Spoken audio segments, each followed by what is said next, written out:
What's up, everybody? Dan Sports News here, bringing you the 18th episode of the Dansportsnews and Friends podcast. You can follow me on Twitter and Facebook at Dansportsnews and Instagram at I am Dansportsnews to catch all my latest articles and interviews in sports. Today's guest is former MLB player Bret Boone, three-time All-Star, and four-time Gold Glove winner, and led the AL in RBIs in 2001. He talks about his baseball career, the 2019 MLB Playoffs, and his famous baseball family, his grandfather and father, who both won World Series titles, his brother, who is currently the manager of the Yankees, and much more. Check it out. Growing up, we know that your grandfather and your father both played in the MLB. As a kid, did you feel pressure to play professional baseball or be good enough to make it to the pros? I felt all I ever wanted to do is play baseball. That's all I ever knew. Zero pressure.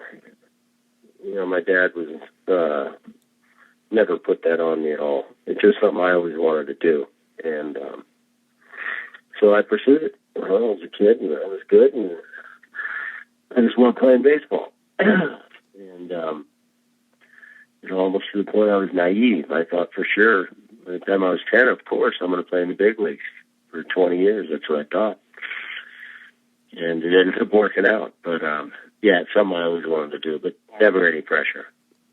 Right. Now, after your high school, you went to USC and played baseball. Did you have any offers from any MLB teams after high school? And did you obviously choose to decline them? I got drafted by the Twins, and I think I got drafted in the 29th round, maybe.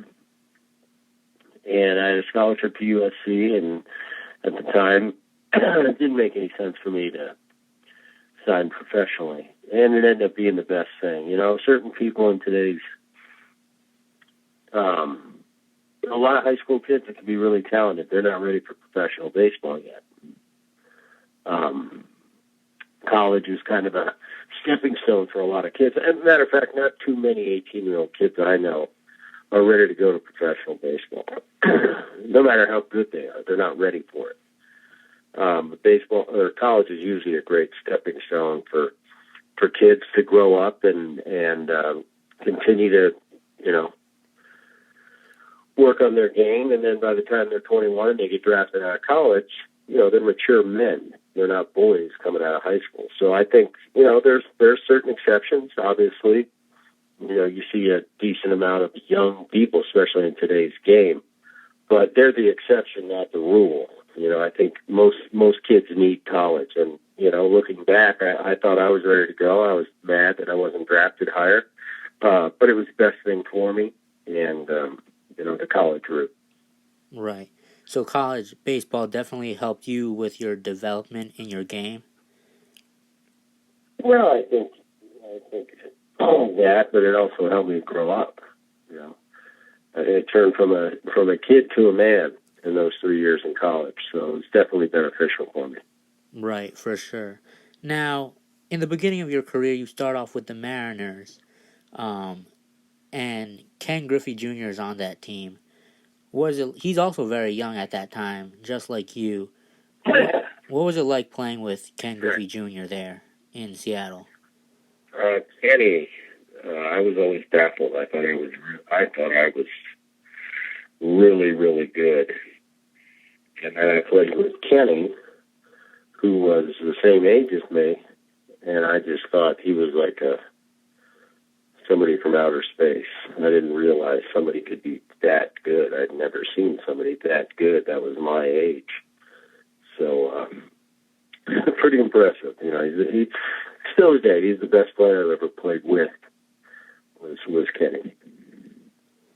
Now, in 1998, when you're on the Reds, you and your brother, as well with the Larkin brothers, both started at the same time. So the two sets of brothers started.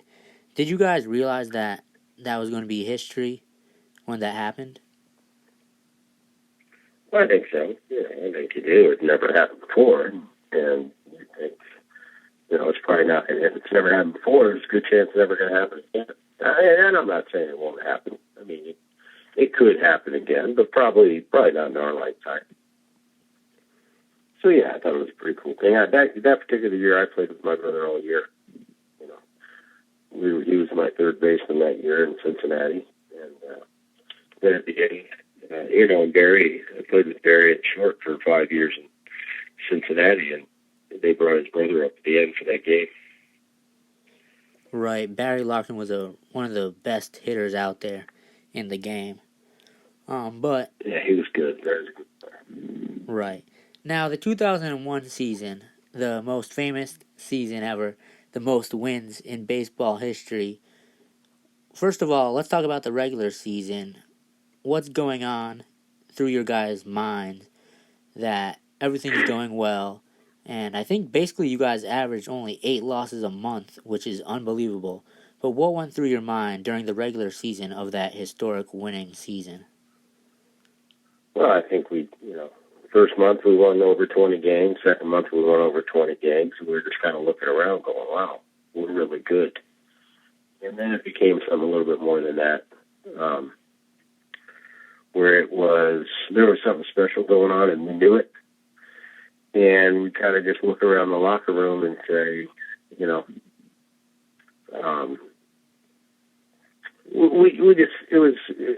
went without words. It just kind of was a known thing amongst ourselves. Like, whoever we're going to play tonight, we're going to kick their ass. And we knew it, and they knew it.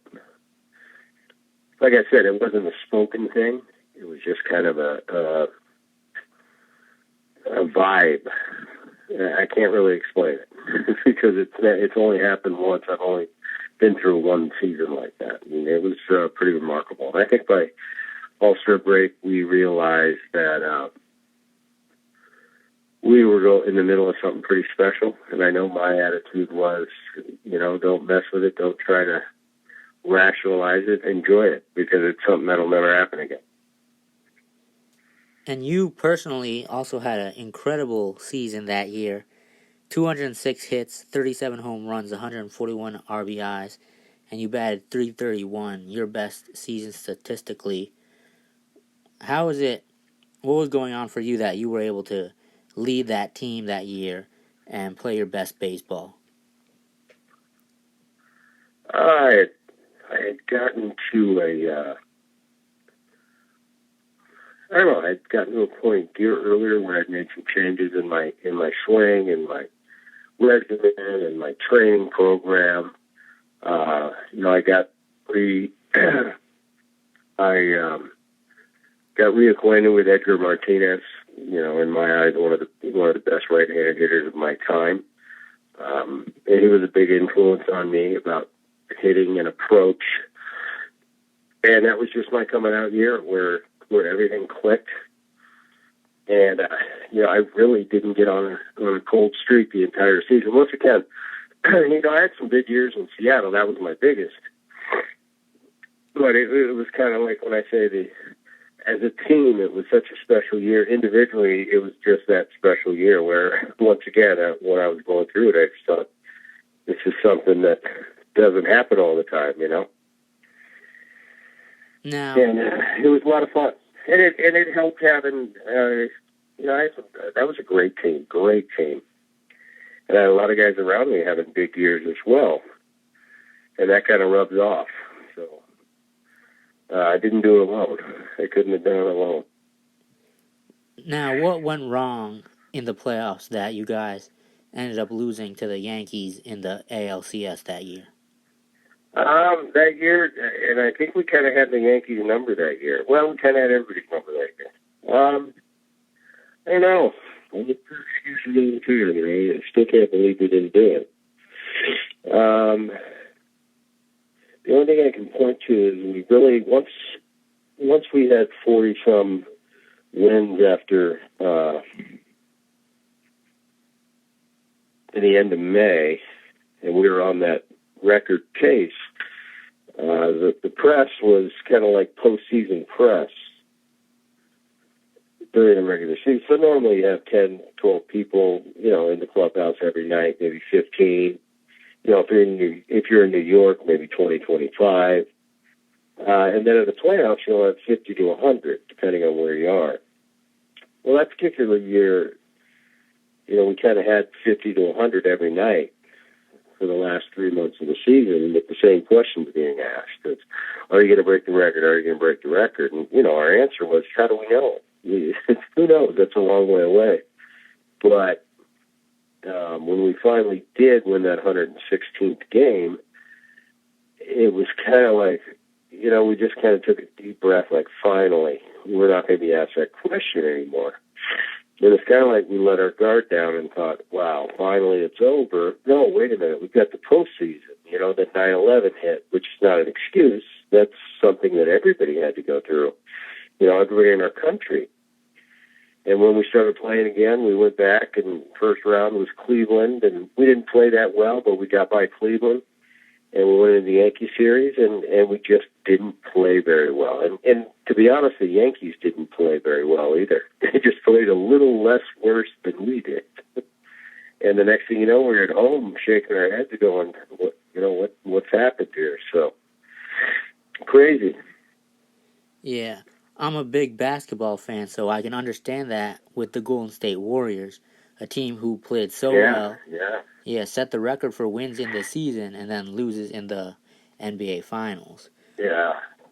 But now... And it's almost like, nothing short of winning the World Series was going to make anybody happy that year, including ourselves. But we thought for sure we're going to win the whole thing this year. This is our year. Right. Now, we got beat. Yeah. One of your teammates, Ichiro Suzuki, one of the greatest hitters in baseball, 242 hits in a season, and then 262 hits in a season again. What was it like playing with him? That was interesting because Ichiro kind of reframed, there'd never been a player like him that played his game. And the advantage he had is when he was swinging, he was 2 steps out of the box ahead of a normal hitter. So all of a sudden, he was hitting routine ground balls to short, and he was beating them out. And the game had never seen anything like that. And defenses in the early 2000s weren't ready for that. So he took advantage of it. Ichi, he was a very disciplined guy, very, very fundamentally astute. I mean, one of the best catch throw guys I played with or I've ever seen in right field. Uncanny hand-eye coordination, the ability to put the bat on the ball and to get that many hits. It was kind of remarkable to watch. The way he got his hits. He'd hit one in the upper deck, and then he'd hit one off the rosin bag, and then he'd beat out a chopper. Then he'd hit a routine ground ball where that fielder took just a slight, a split second more than he normally and would beat it out for another hit. So it was remarkable watching how many ways you could actually get a hit. His impact on the game was really huge, and this year, as we know, he retired and was still able to play in his 40s. Talk about his legacy, just being huge in baseball throughout the whole world. Well, Ichi's very big and, he's huge in Japan. Rock star status in Japan. As big as probably any baseball player ever, with Sadahara O being the other one, So he came over with the fanfare, and I think he added to that by what he did in the big leagues. He got 3,000 hits over here after having over 1,000 hits in Japan. To have that many hits in your life is pretty remarkable. He was clean liver. What I'm saying is, he had a real clean lifestyle. Wasn't out partying or anything like that. He was a very low-key guy, got his rest, took care of himself, and I think that's what enabled him to play such a long career. the clean living. Now, back to your baseball career. When did you realize it was over for you and it was time to hang up the cleats and retire? In 05, I kind of knew. 03, I had a big year. 04, I had a mediocre year. And I could feel, my knees, I had my knees starting when I was about 33 years old. And, I don't know, 2005, I had a rough year. I decided to sign a contract with the Mets. And I went to spring training, and I just didn't have that love that I'd always had for the game. And it was really a burden on me. It really worked. And I decided to step away from the game. I retired. And then I came back a couple years later and wanted to retire with no regrets. And I trained and I got ready for it. And I signed with the Nationals. I went to spring training. And, I was kind of a shell of myself. I was 37, 38 years old. And I wasn't what I was, years earlier, 3 years earlier, when I was at the top of my game. And I was a shell of myself. But I could still compete. And I had long talks with the general manager then, which was Jim Bowden. He's now on, I think, MLB channel. And he said, basically gave me the option of, what can you get to us? And I was a veteran at that point, and I just said, I think I can play 4 days a week for you. I can hit you 10 or 12 homers, and just being a veteran, I could probably find a way to hit 270, and I could still turn a double play as good as anybody, but I definitely lost a step defensively. And when your legs start to go, that's the toughest thing for a hitter. And I just found it just became a burden for me playing every day, just taking my position 9 times a night. I went from, I always took this for granted, my health for granted, how easy everything was for me, to I was getting a little bit older now, and it was I had to stretch and I had to prepare to play, and I never had to do that before. That's life. That's what happens to all of us. It was pretty sudden for me. Who would you say was the toughest pitcher that you ever played against? Who gave you the most trouble with their pitches? Shoot, there were a lot of them. But, I get this question a lot. And there were a lot of them. But I think, I think the easiest answer to that was that Atlanta pitching staff of the 90s, which was Maddox, Smoltz, Glavine. That was something I just didn't look forward to ever. Go to Atlanta and face those 3 guys. So they were my nemesis. Now, you talked about But there were a lot. There were a lot of guys that were tough. Randy was tough. Pedro was tough. I think I had some okay success off him, but it doesn't mean he was fun to face. A lot of guys were really, I hated facing Kevin Brown with the Dodgers. There were a lot of guys that I didn't like facing. But I think Maddox, Smoltz, Glavine, it kind of sums it up, because we got them all and seemed that, we go there and get them all in 1 week. Now, you talked about Ken Griffey Jr. being the best player you ever played with. In your eyes, who is the best player of all time in baseball? It's not even close. Barry Bonds. I don't think anyone's even close.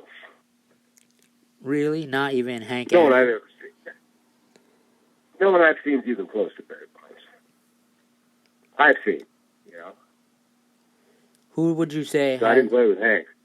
I think Hank's a great point that you're bringing up, because I think Hank, to the layman sports fan, everybody thinks Hank Aaron home runs.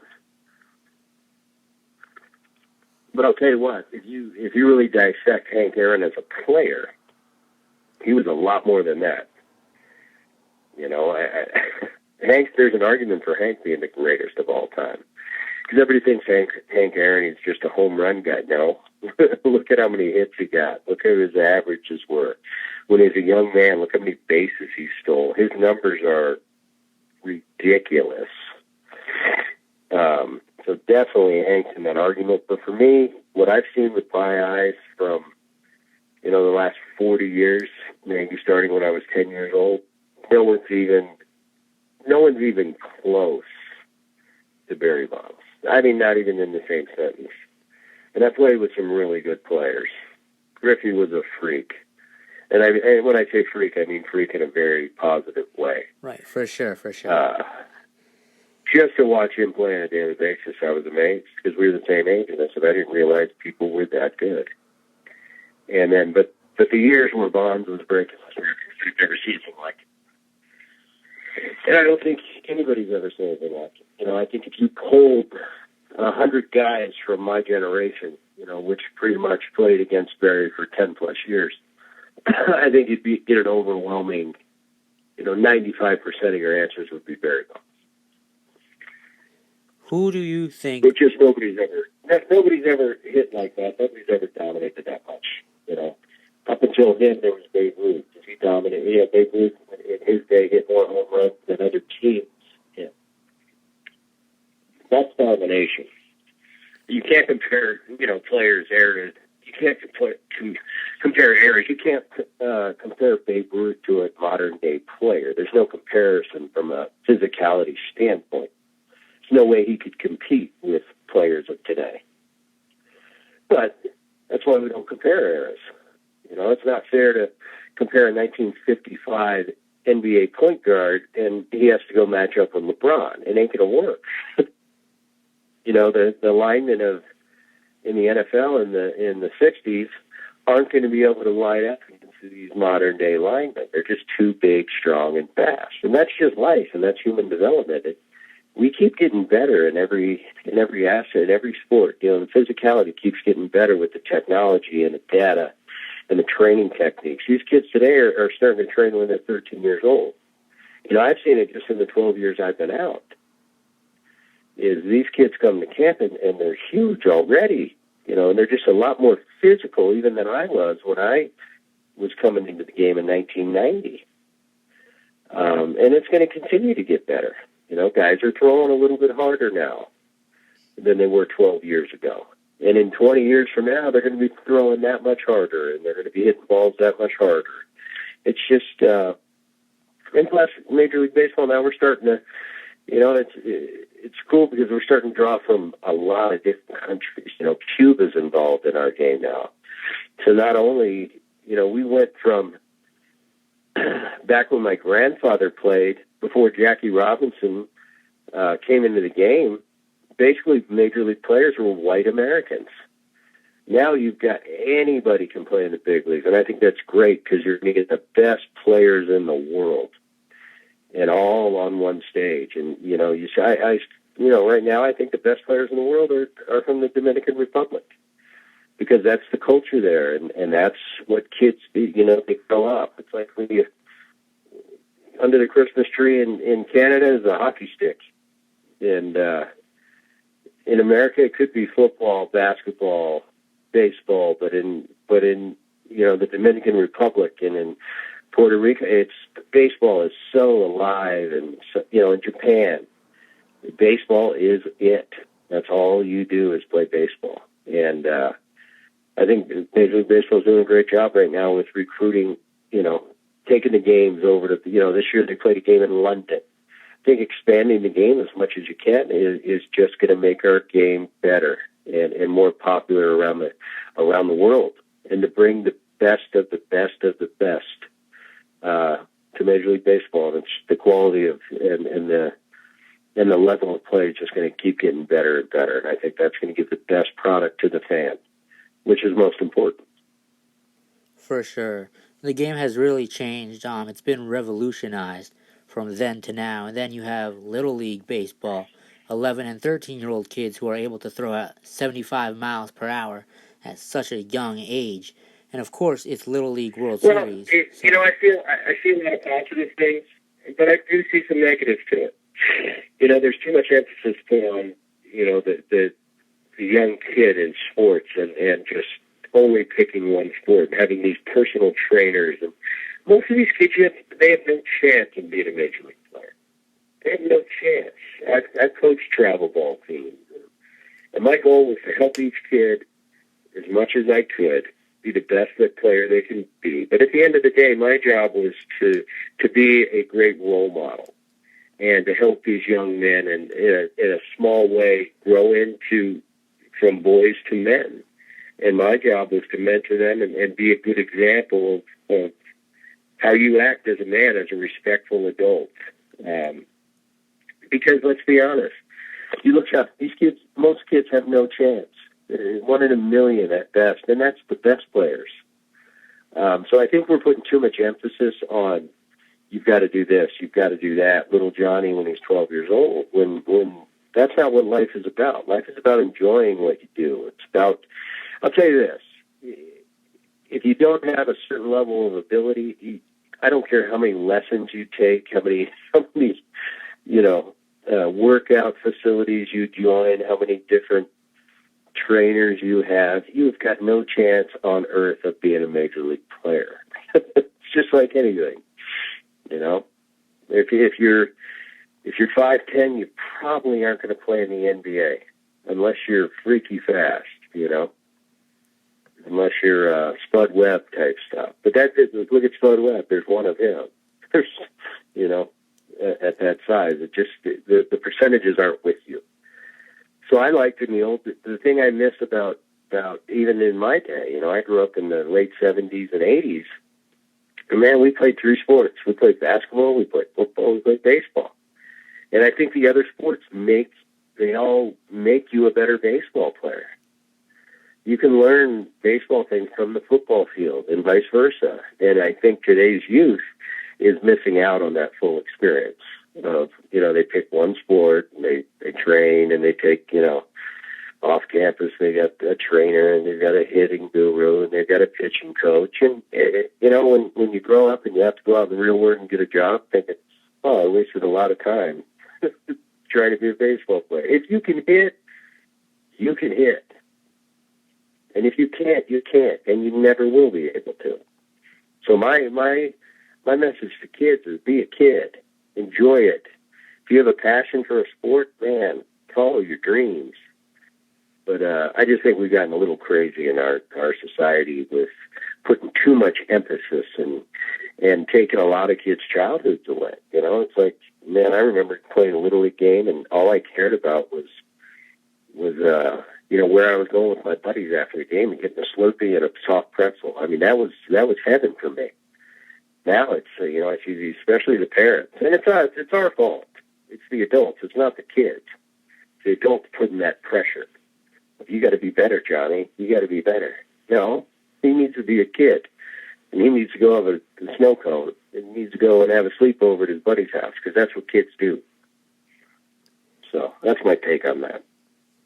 Who do you see right now in the MLB being the next superstar, the next Barry Bonds, the next Hank Aaron? Who do you see as that? There's a lot of them right now. I don't know if there's going to be a Barry Bonds. There will be one day. But I'll give you a quick story why I give you Barry Bonds. My grandfather died in 2004.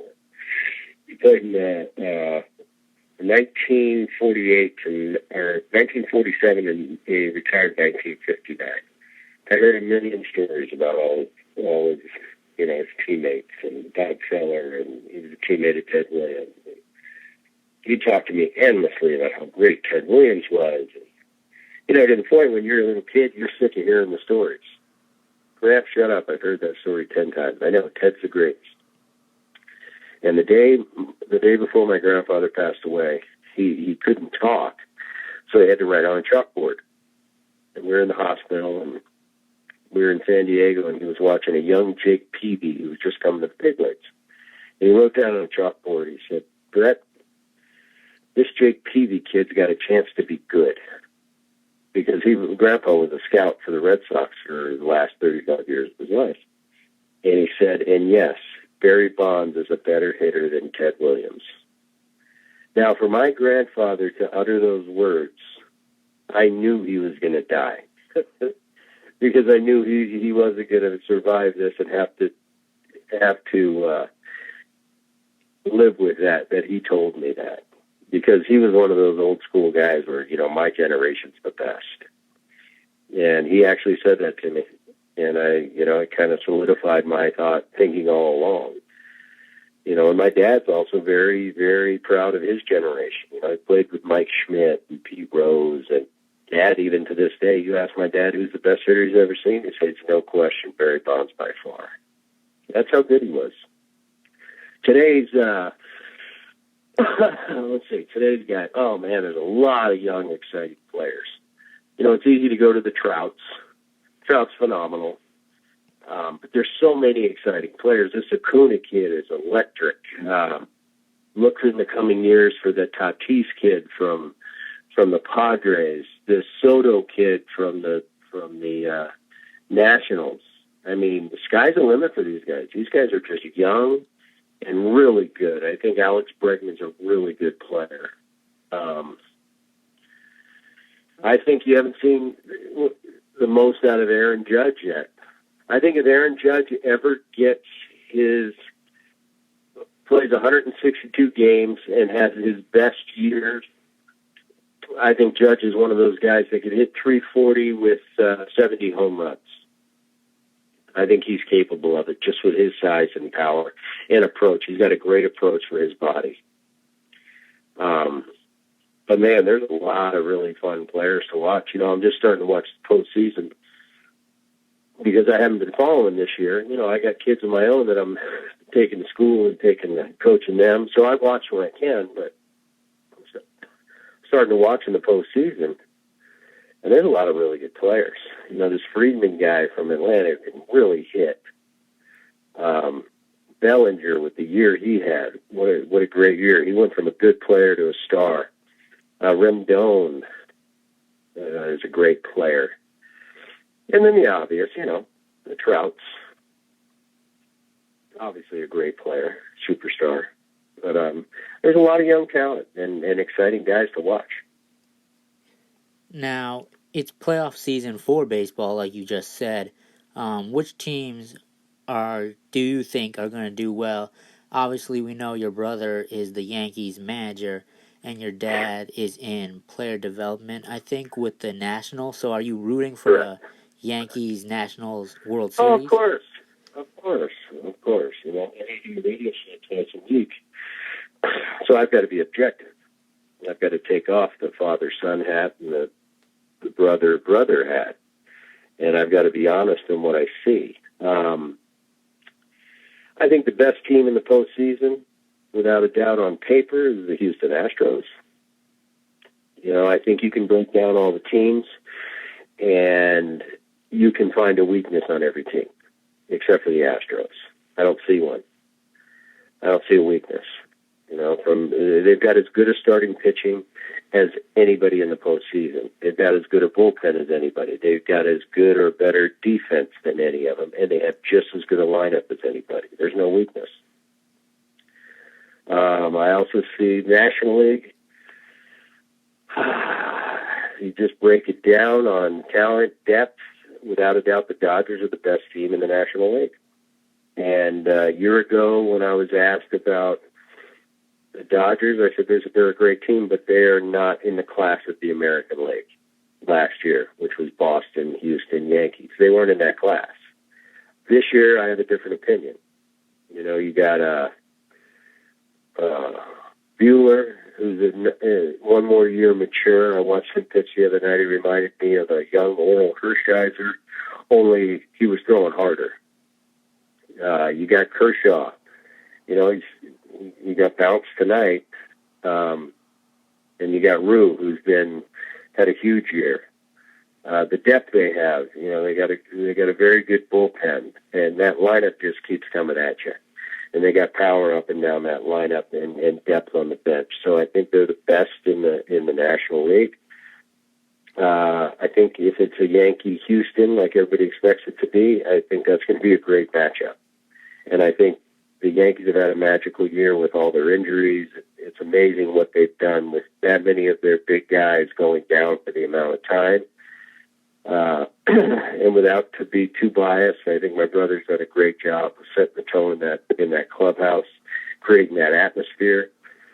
Also, I've got to give credit to Cashman and what he's done in that organization, given Aaron the personnel to fill in the holes when all their main players went down. So I think that organization just, up and from top to bottom, it's been a magical year for them, and we'll see how they do. But Houston's going to be tough to get by. I look at the Nationals and Dan's team. They have some holes in different aspects of the game. For them, it's going to come down to the big three: Scherzer, Strasburg, and Corbin. If they pitch as good as they can, those three can match up against anybody in the game. Scherzer, Corbin, and Strasburg can match up with Houston, with Cole and Verlander and Greinke.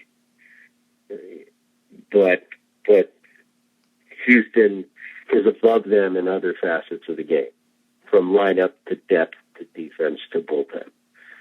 So the Nationals, they're winning tonight, and of course I'm going to pull for them, but they've got a tough road ahead of them. Right.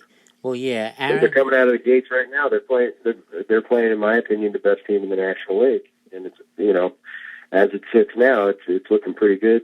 It's got a chance to be 1-1, and you're handing the ball to Max Scherzer.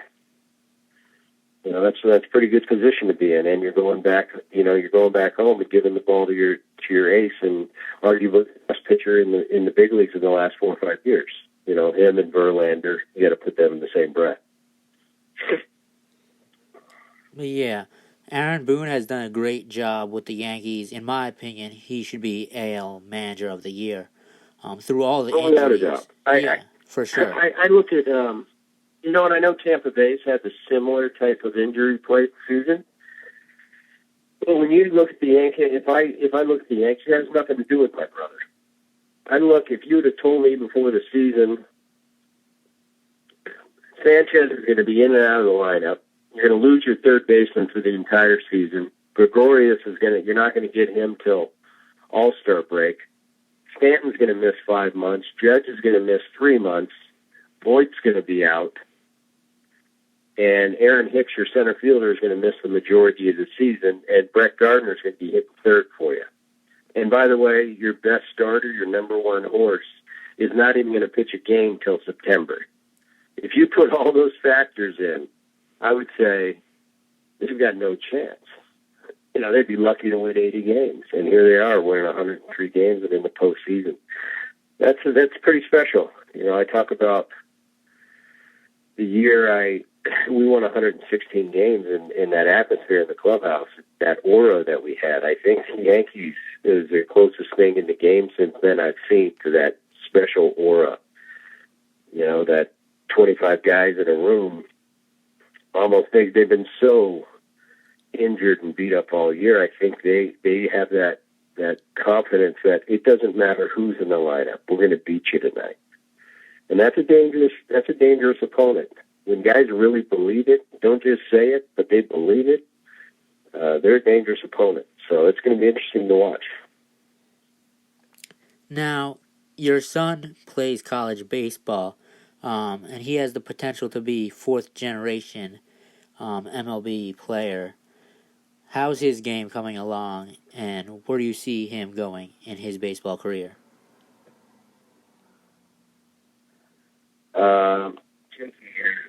He keeps impressing me. He went from senior year in high school to as a freshman in college, and he took his lumps a little bit offensively, and started about 90% of the games. And then the sophomore year, he comes out, and he's kind of, he went from a freshman to, he doesn't look like a freshman anymore. He hit 315 or something. Then he went up this summer, and I got a chance to see him play back in Virginia, and he had taken another step to where I'm really seeing with him, he's very passionate for the game. He trains. Everything for him is baseball and studies. And I'm really proud of him. I'm seeing him get better and better and better. And, if things go well for him this year, he's going to be a decent draft pick, and he's going to go out, and then it's going to be up to him, like the rest of us. We just need that opportunity to to sign with a team and go out and be given an opportunity in a uniform, and then it's up to us about how we got to take advantage of those opportunities, and he's going to have a chance probably in a year. Now, last thing before we wrap it up. No pressure. No pressure. Right, for sure. Last thing. I tell them all the time, no pressure, kid, but don't screw it up. Would you ever consider being a manager for MLB team? Without a doubt.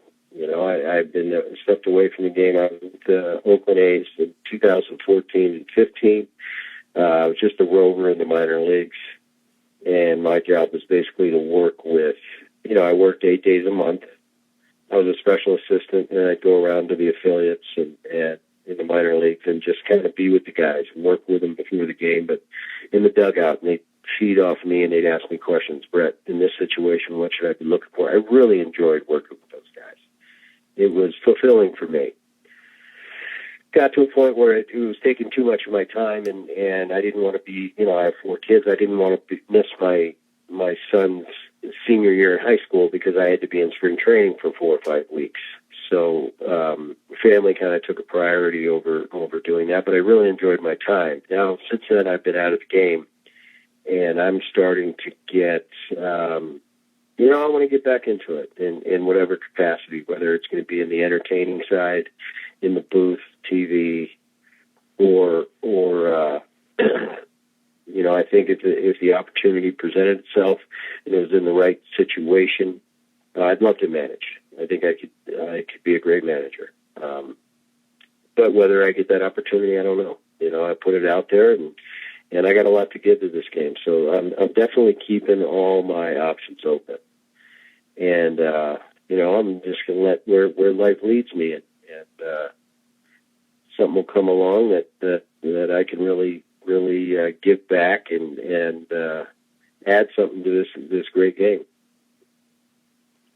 Well, there is an opening in New York, the other New York team. We could possibly see, both Boone brothers managing in New York. That'd be pretty cool. That'd be very cool. And they always, people always talk about experience. You don't need experience. I think Aaron's proving that. I think you get a good man and they're the right person.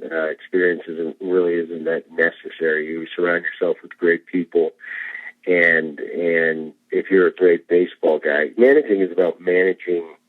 There's more to it than the numbers and the data. There's having the ability to read people and deal with personalities and how you handle individuals, how you handle different individuals on a team to get the same result. Some guys I might have to go up to and give them a kick in the butt to get the same result as I do another guy. I got to go give him a hug.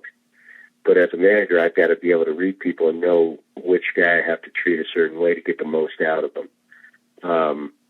You got to deal with your general manager. You got to deal with the press, which is easy. I look at it as the easiest part. And I'm not cheapening the position, saying being a big league successful manager is simple. No, but it's all I know.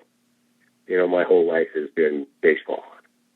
So the intricacies of the game, the subtleties, I know that back and forth. So who knows? One day, if that opportunity arises and it presents itself, I definitely have to look at something like that.